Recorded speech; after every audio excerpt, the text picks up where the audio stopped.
Hello दोस्तों, तो आज हम हाजिर है फिर एक नए लेसन प्लान के साथ। Plan number 8। फिर आप प्लान बनाते समय सबसे पहले आपको डेट लिखना होता है और सब्जेक्ट का नाम जो कि सामाजिक अध्ययन प्रकरण, यानी जो टॉपिक आपको पढ़ाना है या जो चैप्टर आपको पढ़ाना है उस चैप्टर का नाम। तो यहाँ पे हमने ले रखा है हड़प्पा सभ्यता एवं नगर निर्माण योजना। किसका क्लास को पढ़ाना है, कितना टाइम के लिए पढ़ाना है, सब आप मेंशन कर लेंगे। फिर आपको मेंशन करना होता है सामान्य उद्देश्य। सामान्य उद्देश्य यहाँ पे 4 लिए गए हैं। पहला है छात्र में इतिहास विषय के प्रति रुचि जागृत करना। यहाँ पे इतिहास की जगह पे आप सामाजिक अध्ययन कर लीजिएगा, ये बाय मिस्टेक हो गया, ठीक है। ऐतिहासिक तथ्यों का कालक्रमानुसार ज्ञान प्रदान कर सामाजिक अध्ययन में उनकी रुचि को सुदृढ़ करना। तीसरा है अतीत की महत्वपूर्ण जानकारी को सामने रख वर्तमान को स्पष्ट करना। चौथा पॉइंट है कि स्वदेश प्रेम और सांस्कृतिक एकता की भावना मजबूत करना। फिर आता है विशिष्ट उद्देश्य। इसमें आप सबसे पहले देखेंगे कि हड़प्पा सभ्यता के बारे में सामान्य जानकारी देना, ठीक है। सेकंड आपका पॉइंट हो जाएगा हड़प्पा सभ्यता के भौगोलिक सीमा के बारे में सामान्य जानकारी देना। थर्ड पॉइंट हो जाएगा हड़प्पा सभ्यता के नगर निर्माण योजना के बारे में जानकारी देना। फिर आप सहायक सामग्री का हेडिंग डालेंगे और इसके अंतर्गत जो भी आप टॉपिक से रिलेटेड आपको कोई भी टीचिंग एड यूज़ करना है जिससे आप अपने टीचिंग को ज़्यादा से ज़्यादा इफेक्टिव बना सकें, तो उसको आप यहाँ पे मेंशन कर सकते हैं, ठीक है। फिर हम नेक्स्ट जो टॉपिक होता है पूर्व ज्ञान। इसके अंतर्गत हम लिखते हैं विद्यार्थी हड़प्पा सभ्यता के नाम से परिचित है या फिर उसके बारे में कुछ जानता है। फिर हम परिचयात्मक प्रश्न करेंगे बच्चों से। इसके लिए हम 3 कॉलम बनाते हैं, छात्राध्यापक क्रिया का, क्रम संख्या का और छात्र क्रिया का, ठीक है। पहला प्रश्न मैंने ले रखा है। इसमें मैंने आपको पहले बता चुका हूँ कि ये जो क्वेश्चन आंसर होता है वो जेड के तरह होता है, यानी कि आप पहले क्वेश्चन करेंगे फिर उसे आंसर मिलेगा, उसी आंसर से आपको क्या करना होता है, अगला क्वेश्चन आपको तैयार करना होता है। देखिए पहला प्रश्न है प्राचीन समय में विश्व में विकसित सभ्यताओं के नाम बताइए। तो यहाँ पे छात्र बताता है कि मिस्र की सभ्यता, हड़प्पा की सभ्यता। तो फिर पुनः आप हड़प्पा सभ्यता को और किस नाम से जानते हैं क्वेश्चन कर लेंगे, तो बताएगा सिंधु घाटी सभ्यता के नाम से जानते हैं। अगला प्रश्न आपका बन जाएगा कि सिंधु घाटी सभ्यता के बारे में आप क्या जानते हैं। बच्चा कोई जवाब नहीं दे पाएगा या हो सकता है थोड़ा बहुत बता भी सकें, ठीक है। फिर आप उद्देश्य कथन लिखेंगे, बच्चों आज हम सब सिंधु घाटी सभ्यता के बारे में अध्ययन करेंगे। फिर यहाँ पे होता है विकास। विकास का मतलब होता है कि आप अपने चैप्टर को 2 भागों में डिवाइड करके पढ़ा सकते हैं या फिर एक ही भाग में। 2 भाग में डिवाइड करने का फ़ायदा एक होता है कि आपका जो टीचिंग होता है वो थोड़ा इजी हो जाता है और दूसरा बच्चों को आसानी से समझ में भी आता है। इस तरह आप अपने टॉपिक को अच्छे से एक्सप्लेन कर पाते हैं, ठीक है। तो चूँकि मैंने अपने प्लान को 2 भागों में विभाजित करके बनाया है, इकाई 1 इकाई 2। इकाई 1 के अंतर्गत हड़प्पा सभ्यता और इकाई 2 के अंतर्गत नगर निर्माण योजना। फिर प्रस्तुतिकरण, यानी कि आप इकाई 1 में अपना एक्सप्लेन करूँगा। इसके लिए भी हमें परिचयात्मक प्रश्न की तरह ही विकासात्मक प्रश्न करना होता है। इसके लिए जैसे परिचयात्मक प्रश्न में हम कॉलम बनाते हैं, सेम वैसे ही आपको यहाँ पे बनाना होगा और 1-2 क्वेश्चन आप बच्चों से कर सकते हैं।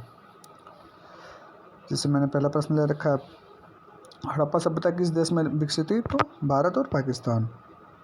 अगला प्रश्न है भारत पाकिस्तान के किस भाग में हड़प्पा सभ्यता विकसित हुई। बच्चा बता भी सकता है या फिर नहीं भी बता सकता है, ठीक है। फिर हम अब क्या करेंगे, अपना यूनिट 1 एक्सप्लेन कर रहे हैं। तो इसके लिए हमें 3 कॉलम बनाने होते हैं, शिक्षण बिंदु, छात्राध्यापक क्रिया और सैंपल कार्य। शिक्षण बिंदु हम लिखेंगे हड़प्पा सभ्यता। हड़प्पा सभ्यता को सिंधु घाटी सभ्यता के नाम से भी जाना जाता है। हड़प्पा सभ्यता की खोज राय बहादुर दयाराम साहनी ने सन 1981 ईस्वी में की थी।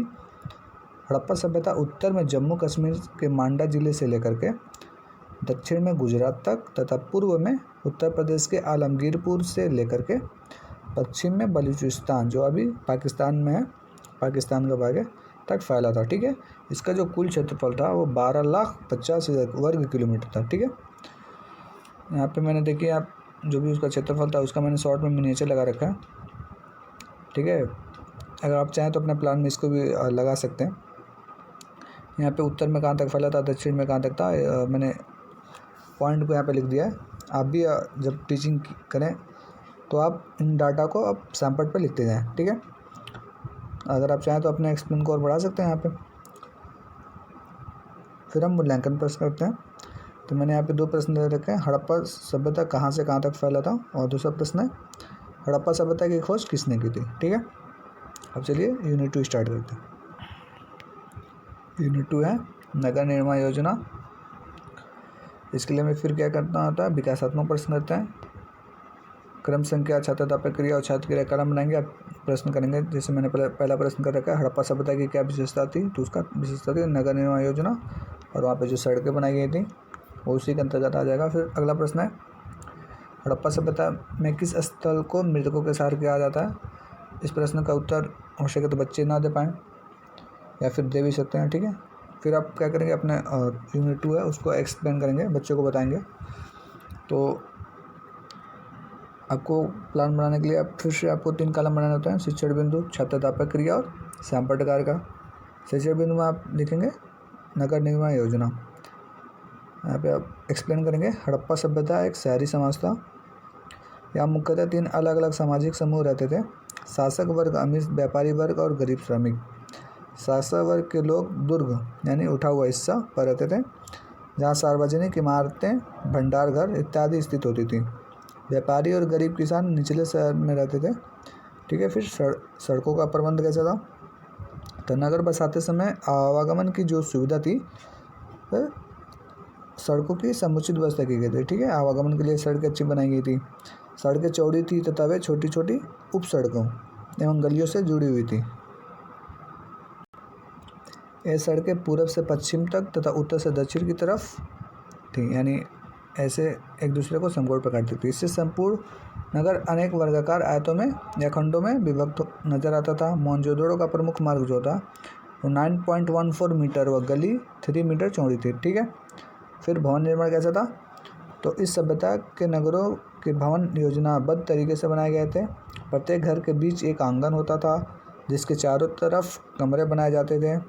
प्रत्येक भवन में रसोई घर, शौचालय एवं स्नानागार का प्रबंध रहता था। घरों में कुओं एवं नालियों की भी व्यवस्था की गई थी। नालियाँ ढकी हुई होती थी। 2 मंजिले एवं 3 मंजिले इमारतों के बनाए जाने का हमें क्या होता है, प्रमाण मिलता है। फिर इतना एक्सप्लेन काफ़ी है।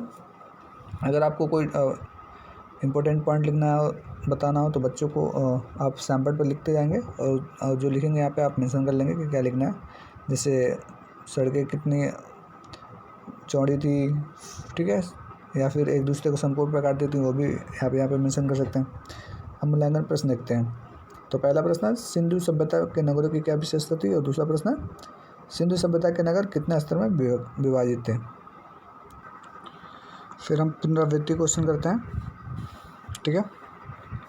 यहाँ पे मैंने 3 प्रश्न रखे हैं। पहला है सिंधु सभ्यता में कितने प्रकार के सामाजिक समूह थे। सेकंड है शासक वर्ग के लोग नगर में कहाँ रहते थे। थर्ड है हड़प्पा सभ्यता कहाँ से कहाँ तक फैली थी, ठीक है। तो पुनरावृत्ति प्रश्न में आप बच्चों से करेंगे तो बच्चा जो जवाब देगा सही जवाब, उसको क्या करते हैं आप ब्लैक बोर्ड पर लिखते जाते हैं, ठीक है। तो जैसे पहला प्रश्न था कि सिंधु सभ्यता में कितने प्रकार के सामाजिक समूह थे, बच्चे ने जवाब दिया कि 3 प्रकार के सामाजिक समूह थे, शासक वर्ग, अमीर वर्ग और व्यापारी वर्ग या गरीब किसान, ठीक है। सेकंड क्वेश्चन था कि शासक वर्ग के लोग नगर में कहाँ रहते थे, ठीक है। तो इसका जो आंसर होगा, बच्चे बताए कि शासक वर्ग के लोग जो थे वो दुर्ग में रहते थे, तो आप उस आंसर को ब्लैक बोर्ड पे लिखते जाएंगे। थर्ड क्वेश्चन था कि हड़प्पा सभ्यता कहाँ से कहाँ तक फैला था। तो यहाँ पे अभी मैंने बताया कि हड़प्पा सभ्यता उत्तर में जम्मू कश्मीर से लेकर के दक्षिण में गुजरात तक और पश्चिम में बलूचिस्तान से लेकर के पूर्व में उत्तर प्रदेश के आलमगीरपुर तक फैला था, ठीक है।